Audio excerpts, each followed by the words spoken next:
But first, hardly a day goes past now without the government getting into more and more trouble over its Indigenous voice referendum. As pointed out last night, Linda Burney is struggling in Parliament.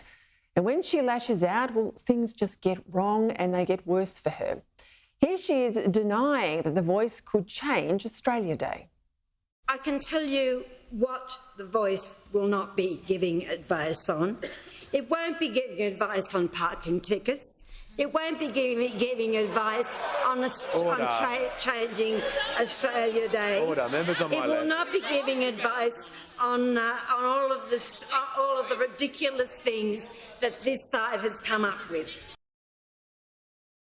But noting that the clear words of the proposed constitutional change give the voice a right to make representations on, and I quote, matters relating to Indigenous people, a succession of legal experts have said, well, Burney's wrong.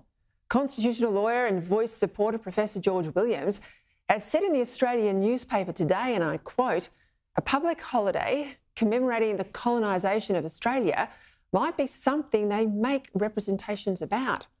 Now, does it all go as far as misleading the Parliament for Burney? Well, the Liberal Deputy Leader, Susan Lee, well, she seems to think it does. Here she is this morning declaring that Burney has misled the Parliament on the voice and must correct the record.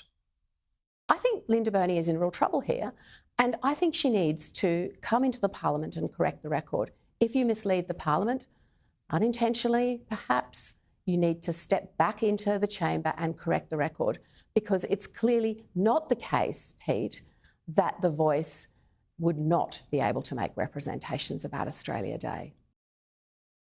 And Susan Lee followed it up in the Parliament during question time. Would the voice have the power to advise the government to abolish Australia Day? The voice will not be bothered by culture wars. Burney's shock of a week suggests a government that doesn't know what it's doing or is trying to pull a wool over voters' eyes. She had a shocker of a day. Here's a little bit. On what basis did the minister appoint Mr Mayo to the referendum working group? I have a responsibility, and that responsibility is what I say. Would the voice have the power to provide advice to the government on any program within the budget? I have made the point repeatedly this week. I am not sure what the opposition is missing. Where in the wording proposed to create a new chapter in the Constitution is the voice restricted from offering advice to the government and the executive on any issue it chooses? Can I thank the member for Barker for his question? And I'm sorry that it appears that you aren't able to read the very simple instructions for what this is about. It's not just Burney, though. The wheels started to fall off the voice back in January when the Prime Minister had no answers to fair questions from Radio 2GB's Ben Fordham. Now we stumbled again on popular media, this time last night on The Project, normally safe territory for leftist leaders, but again unable to answer reasonable questions.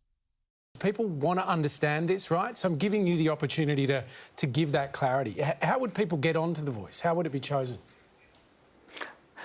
They'd be elected, and that would be the consultation with Indigenous Australians themselves. It might be that it's that voice to Parliament elects people to the national voice structure. The Prime Minister's wrong there. He says that the Voice's members would be elected.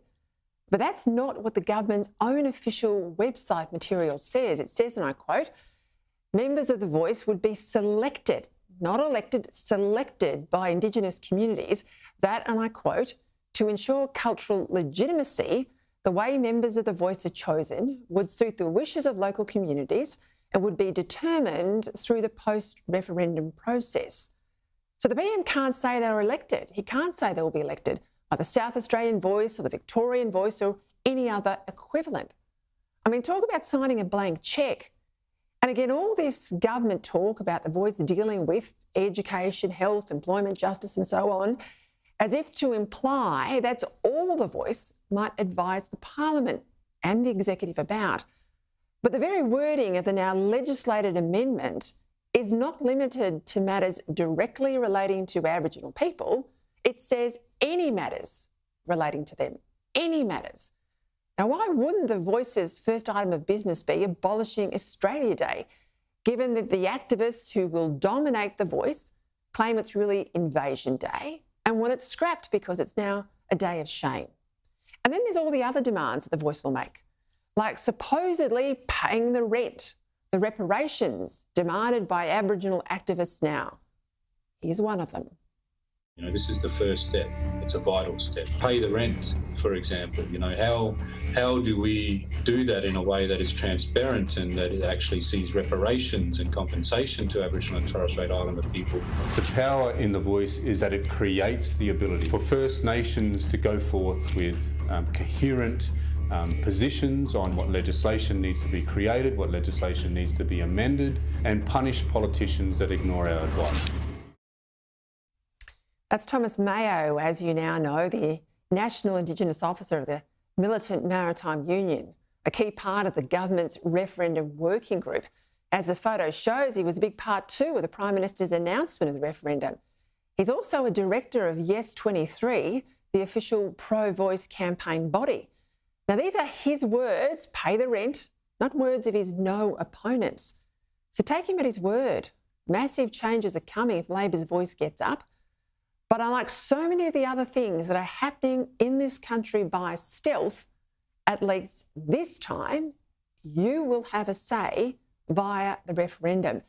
And as more and more Australians understand what's really at stake here and understand just why Labor isn't giving them the details, then that no vote will only continue to grow.